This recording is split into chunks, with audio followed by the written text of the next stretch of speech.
इतना रुपया बन जाएगा। इस बैट्समैन ने कोई पण रन लिए बिना अगर अपने आउट हो गया तो उसका इतना रुपया बन जाएगा। इस तरह से वो फिक्स कर देते हैं और पहले ही से चुनाव का परिणाम लोग तय कर लेते हैं। इनको फिक्सर कहा जाता है। ये जो पार्टियां हैं मित्रों, मुझे कहने में कोई गुरेज नहीं है। ये कभी नहीं होगी, हो सकता है कभी नहीं होगी, जनाधार रहा होगा, लेकिन आज की स्थिति में इनका जनाधार बिल्कुल पूरी तरह से समाप्त हो चुका है। वो जनाधार खिसक करके भारतीय जनता पार्टी के पास आ चुका है। लेकिन अब ये लोग क्या कर रहे हैं, अब ये लोग फिक्सर का काम कर रहे हैं, फिक्सिंग कर रहे हैं। फिक्सिंग कैसे होती है, मैं यही के उदाहरण से आपको समझाता हूँ। जो व्यक्ति सिंबल पे चुनाव लड़ करके यहाँ का नगर का अध्यक्ष बना, उसको इस बार समाजवादी पार्टी चुनाव नहीं टिकट नहीं देती है और उसको इशारा कर देती है कि यार तुमने इतना भ्रष्टाचार किया, हमको भी खिलाया, तुम भी खाए, लेकिन तुम्हारा नाम जरा बदनाम हो गया है, तो ऐसा करो कि तुम इस बार जरा सपा से हट जाओ, तुम निर्दल लड़ जाओ, मैं यहाँ किसी और डमी आदमी को खड़ा कर देता हूँ या महिला को खड़ा कर देता हूँ। ये हुआ है कि नहीं हुआ है आपकी नगर पंचायत में? बताइए, हुआ है कि नहीं हुआ है? मैं किसी एक पुरुष या महिला को, एक डमी को खड़ा कर देता हूँ, चुनाव तो तुम ही जीतोगे, हमारा अंदर से तुम्हारे लिए पूरा समर्थन है। क्योंकि उस व्यक्ति का नाम आपके बीच में इतना खराब हो चुका है, इसलिए समाजवादी इस तरह की समाजवादी पार्टी फिक्सिंग करती है। और उससे भी बड़ा आश्चर्य ये देखिए कि बहुजन समाजवादी पार्टी किसी यादव को कभी लड़ाती है क्या चुनाव? आपके यहाँ क्या हो रहा है, कौन लड़ रहा है बहुजन समाजवादी पार्टी से? कोई बताएगा? सरिता यादव तो ये फिक्सिंग नहीं है तो है क्या? जिसने उनके साथ 5 साल, और यही फिक्सिंग मैं मऊ में देख रहा हूँ। इसलिए यहाँ आने के बाद ये मुझे कहने का मन हुआ है, वहाँ भी कम में ऐसे ही हुआ है। वहाँ भी समाजवादी पार्टी का एक व्यक्ति बसपा में गया है, सपा का जो अध्यक्ष था उसे सपा ने टिकट नहीं दिया है और उसको कह दिया कि भाई हम एक डमी को दे रहे हैं, तुम जो है इधर से अंदर से इसको जिताओ उसको जिताओ। तो ये लोग पैसे रुपए लेकर के उसमें ये लोग फिक्सिंग कर रहे हैं आज के इलेक्शन की। इनके चक्कर में मेहरबानी करके आप मत पढ़िए। भारतीय जनता पार्टी पारदर्शी पार्टी है। भारतीय जनता पार्टी जनता की पार्टी है, हमारी पार्टी है, आपकी पार्टी है मित्रों। आज श्वेता जायसवाल जी को उम्मीदवार बनाया है, तो उसके पहले मनोज जायसवाल जी को उम्मीदवार बनाया था। इनमें से किसी का भी हो सकता है कोई राजनीतिक बैकग्राउंड भी न हो, लेकिन आप जैसे एक कार्यकर्ता को वहां से उठा करके यहाँ पहुंचा देने का काम भारतीय जनता पार्टी करती है। और ये लोग फिक्सिंग करते हैं, ये लोग आपको हमको हिंदू और मुस्लिम में डिवाइड करने का ये भी एक अजीब सा खेल है। हिंदू मुस्लिम में हिंदुओं की एनर्जी, मुस्लिमों की एनर्जी को बांट दो, उनको उसी में बिजी कर दो और धीरे धीरे अपने परिवार का भला करते रहो। भाई क्यों आजमगढ़ में जब हम लोग उपचुनाव में लड़ते थे तो मैं कई बार कहा था कि क्या आजमगढ़ के, मऊ के, बलिया के, पूर्वांचल के का कोई यादव नहीं मिला आपको आजमगढ़ की सीट पे लड़ाने के लिए? क्यों आप अपने परिवार का आदमी ले आके लड़ा रहे हो भाई? और जनता ने इस बात को समझा, जनता ने इस बात को कहा कि यह बात तो सही है। क्या आजमगढ़ का कोई यादव सपा का टिकट पा करके चुनाव नहीं लड़ सकता है क्या? लोकसभा का बिल्कुल लड़ सकता है। लेकिन ये लोग जहाँ मलाई होती है वहाँ सिर्फ अपने परिवार के लोगों को ही बैठाते हैं, जिससे कि वो मलाई पूरी की पूरी तरह उनके परिवार में आवे, उनके खजाने में आवे। ये इनका गेम। आप अब हम यादव के नाम पे, मुस्लिम के नाम पे, हिंदू के नाम पे, हरिजन के नाम पे आपस में टकराते रहते हैं और ये धीरे से, जिसे बंदर बांट कहते हैं ना, बंदरों में बांट होती है और बिल्ली जो है रोटी लेके चली जाती है। ये इनका खेल है। तो इस खेल को हमें आपको समझना पड़ेगा। मैं आपके मार्फत, चूंकि आजमगढ़ में हो सकता है कि मेरा नगर निकाय के चुनाव में हो सकता है कि मैं फिर से न आ पाऊँ, लेकिन मैं आपके मार्फत यहाँ महाराजगंज की जनता के मार्फत मैं आजमगढ़ जिले के सभी मतदाताओं को, सभी निकायों के, सभी नगर पंचायतों, आजमगढ़ पंचायतों के, आजमगढ़ नगर पालिका के और साथ में मऊ की नगर पालिका, मऊ के भी नगर पंचायतों के सभी मतदाताओं को मैं संदेश देना चाहता हूँ कि इस जाल में, इस माया जाल में से हम जितना जल्दी निकलेंगे उतना जल्दी आजमगढ़ का, मऊ का, बलिया का, पूर्वांचल का भला होगा। भाइयों बहनों, इनका गेम जो है वो समझ में सामान्य रूप से आता नहीं। वो हमने कई उदाहरण देखने के बाद में ये बात आपके समक्ष कह पा रहा हूँ। अगली बात कि देखिए, बाबा था कि जब यहाँ से मैं पिछली बार आया था, सत्येंद्र जी ने और यहाँ के सभी लोगों ने ये बात मेरे संज्ञान में लाई कि भाई साहब, यहाँ की जो नगर पंचायत है उसमें ये बाबा का धाम का जो गांव है वो उसमें उसका समावेश नहीं है। तो ये सोच करके हमने जाकर के तुरंत इसका समावेश करने की कोशिश की और हो भी गया। लेकिन अब हमारे मन में यहाँ के हमारे भाजपा के जो नेतागण हैं उन सब के मन में देखिए, चाहे काशी हो, चाहे मथुरा हो, चाहे अयोध्या हो, हमारी संस्कृति की धरोहर, हमारी सांस्कृतिक धरोहर, उसी धरोहर का भाग है हमारा ये भैरवनाथ का भगवान का मंदिर। बाबा विश्वनाथ का जो धाम बना है कितना सुंदर बना है, अयोध्या का धाम कितना सुंदर बनने जा रहा है। तो इस तरह से हम लोगों के मन में भैरवनाथ बैठे हुए हैं, हम लोगों के मन में भगवान शिव बैठे हुए हैं, हम लोगों के मन में भगवान राम बैठे हुए हैं। और जब भी हमें मौका मिलता है, चाहे माननीय मोदी जी हो, चाहे माननीय योगी जी हो, जब भी मौका मिलता है ऐसे धामों की सेवा करने का, तो हम उसमें चूकते नहीं। और इसी प्रण के साथ, इसी इच्छा के साथ, इसी इरादे के साथ हमने बाबा भैरवनाथ के धाम को महाराजगंज की नगर पंचायत में शामिल किया। अब अगला काम, एक काम तो मेरा छोटा सा काम था, लेकिन मैं अब इस समय चुनाव चल रहा है, बहुत ज़्यादा डिटेल में बातें विकास की बातें या दिल में है, और इनके लिए, इस जगह के लिए जो भी करना आवश्यक होगा, जो भी करना जरूरी होगा, जो भी करना शुभायमान होगा, वो सब कुछ किया जाएगा। ये करना आवश्यक है। और उसी कड़ी में मैं एक छोटी सी बात आपको बताऊं कि मैं लोकसभा चुनाव में किसी गांव में बैठा था और ऐसे ही सभा चल रही थी, छोटी सभा थी थोड़ी, इसकी 1/4 संख्या नहीं होगी, दोपहर का ही समय था।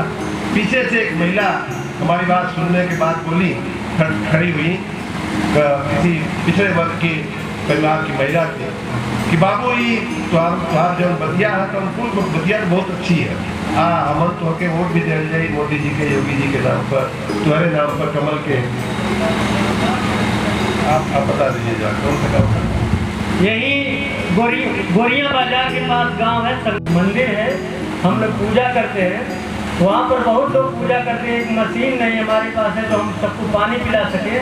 मैं धन्यवाद करता हूँ माननीय मंत्री जी का, जो मंत्री जी ने वहाँ से एक नहीं 2-2 मशीन उस गांव में लगवाने का काम किया। जा करके जब मैं लखनऊ गया तो मुझे भी मुझसे पूछे भी कि आपके मंडल में जो गांव था उसके घर मशीन लगी कि नहीं, वो मुझे फोटो उसका भेजिए, मैं जाकर के फोटो भेजा।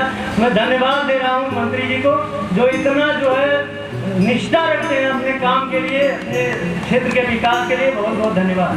विकास की भावना से काम करते हैं। समाज के पिछले पायदान पे बैठे हुए लोग, हमारी माताएं, बहनें, उनको, उन सबको बिना किसी की जात पूछे, मैंने उस महिला से उसकी जात नहीं पूछी, मैंने उसके महिला से उसका बाकी कुछ नहीं पूछा, खाली बहन जी मैंने पूछा कि अच्छा ठीक है, आप चुनाव चल रहा था फिर भी मेरे मुंह से निकल गया, अच्छा ठीक है आपके नल की व्यवस्था हो जाएगी। तो इस प्रकार हम लोग काम करते हैं भारतीय जनता पार्टी के लोग। इसलिए मैं आप सबसे, और मैं तो आप सबके माध्यम, जैसा मैंने कहा कि मैं पूरे पूर्वांचल की जनता से मैं अपील कर रहा हूँ, कई बार मैं अपील कर चुका हूँ कि देखिए होता ये गड़बड़ी ये होती है कि हमारे सत्येंद्र जी में यहाँ सभी लोग हुए, सारे मंच पे जितने भी वक्ता आए, आप में से भी जितने भी लोग यहाँ बैठे होंगे, सब लोग, मुझे गारंटी है, मुझे बिल्कुल तसल्ली है इस बात की, अगर अभी हाथ उठवाया जाए कि आप सत्येंद्र जी को पसंद करते हैं कि नहीं करते हैं, तो आप सभी लोग हाथ उठाओगे कि नहीं उठाओगे? उठाओगे कि नहीं उठाओगे? यहाँ बैठे हुए भी सब लोग उठाएंगे, लेकिन वोट किसको दिया आपने विधानसभा में? बोलिए। अरे आपने दिया तो जीते क्यों नहीं? अगर सबने दिया तो ये जीत क्यों नहीं गए? हमारे आने वाली पीढ़ियों के लिए जो लाभकारी है उसका आपको चुनाव करना होता है, न कि जाति पे, पार्टी पे। क्या आप कर रहे हैं? सालों साल से, 20 साल, 30 साल, 40 साल से मऊ की नगर पालिका में 40 साल हो गया, ऐसे ही लोगों को बसपा सपा बसपा, और ऐसे ही जंतर मंतर करके वो लोग, एक बार वो बैठ जाता है, एक बार वो बैठ जाता है, यही यहाँ पे दिख रहा है। तो इसमें से हमें निकलना पड़ेगा। इसमें से हमें अपना हक और हित पहचानना पड़ेगा। और वो माननीय मोदी जी हमारे देश के प्रधानमंत्री हैं, उनके कल्याणकारी जो योजनाएं हैं, यहाँ माता ने बहनें बैठी हैं, राशन फ्री का जो दिया जाता है किसी की जात पूछ करके नहीं दिया जाता है। प्रधानमंत्री आवास दिया जाता है, चाहे शहर का गरीब हो चाहे ग्रामीण क्षेत्र का गरीब हो, उसको शहर का उसको जब मकान दिया जाता है तो किसी की जात पूछ करके नहीं दिया जाता है। गाँव में शौचालय नहीं है, शौचालय दिया जाता है, जात पूछ करके नहीं दिया जाता है। रसोई की गैस दी जाती है, जात पूछ करके नहीं दी जाती है। विद्यार्थियों को छात्रवृत्ति दी जाती है, जात पूछ करके नहीं दी जाती। तो भाइयों बहनों, हमें पूर्वांचल के लोगों को सही राजनीति, विकास की राजनीति जो माननीय मोदी जी, माननीय योगी जी जो कर रहे हैं, शासन की सुख और शांति और सुरक्षा की देने के लिए जो रात दिन काम कर रहे हैं, मैं तो यहाँ तक कहूँगा कि हमारे दोनों नेता ऐसे हैं कि जो हमें आपको हम आप चैन की नींद सो सके रात में, हमारे आपके प्लांट पे आके कोई कब्जा, कोई गुंडा मवाली और माफिया न कर जाए। ऐसे लोगों से समाज को साफ करना, ऐसे लोगों से समाज को सुरक्षित रखने का जो काम कर रहे हैं, उसको लेते हुए उनके व्यक्तिगत जीवन पे काफी जोखिम आता है। कौन माफिया नहीं चाहेगा कि योगी जी न रहे, मोदी जी न रहे? क्यों नहीं चाहेगा भाई? और क्या उनको ये बात समझ में नहीं आती है कि ये सब करने से हमारे जीवन पर बड़ा जोखिम है? फिर भी वो कर रहे हैं। क्यों कर रहे हैं?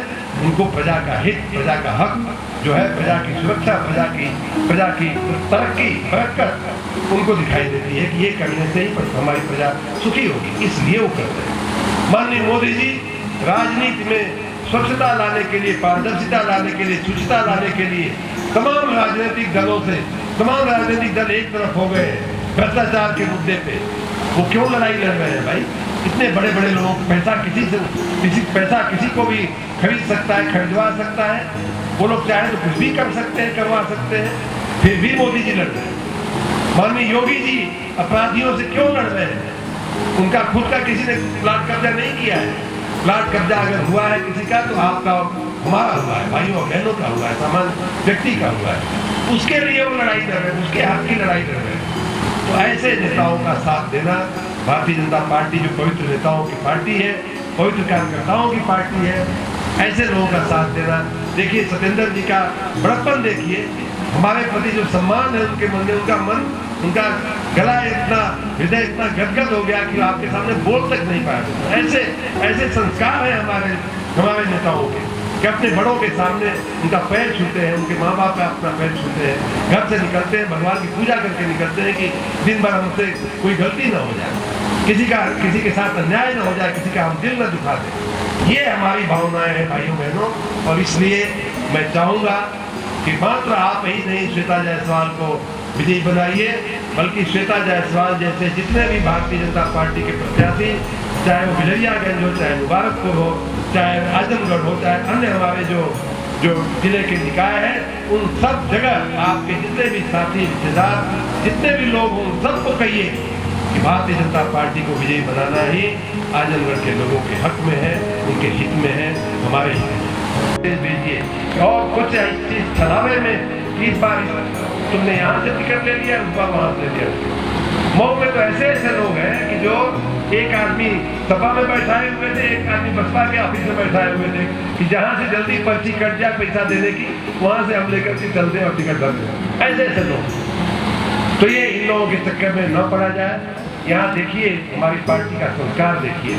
मनोज जायसवाल आज से 10 साल पहले प्रमुख थे, उनके बाद जो लोग सत्ता में आए प्रमुख, उनकी आलोचना करना तक तो बात समझ में आती है कि उन्होंने उनका कार्यकलाप देखा है, पसंद नहीं आया है, अच्छा नहीं है, जनहित में नहीं है, उन्होंने उसकी आलोचना किया, शिकायत की। लेकिन उसके साथ आने वाला जो हमारे प्रमुख की प्रत्याशी है श्वेता जायसवाल जी की प्रशंसा करना, ये सिर्फ भारतीय जनता पार्टी के ही संस्कार में है।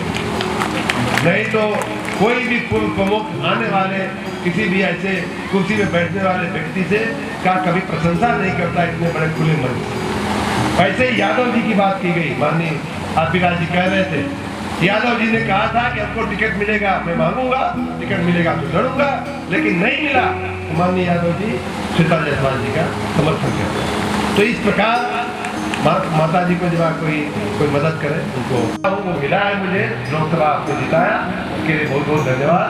अब महाराजगंज, आजमगढ़ बहुत सारा अभी बचा हुआ है, बहुत सारा लड़ाई अभी बची हुई है। देखिए ये लड़ाई है, ये खराब और अच्छे के बीच की लड़ाई है, ये बुरे और अच्छे के बीच की लड़ाई है, ये दुष्कर्म और सुकर्म के बीच की लड़ाई है।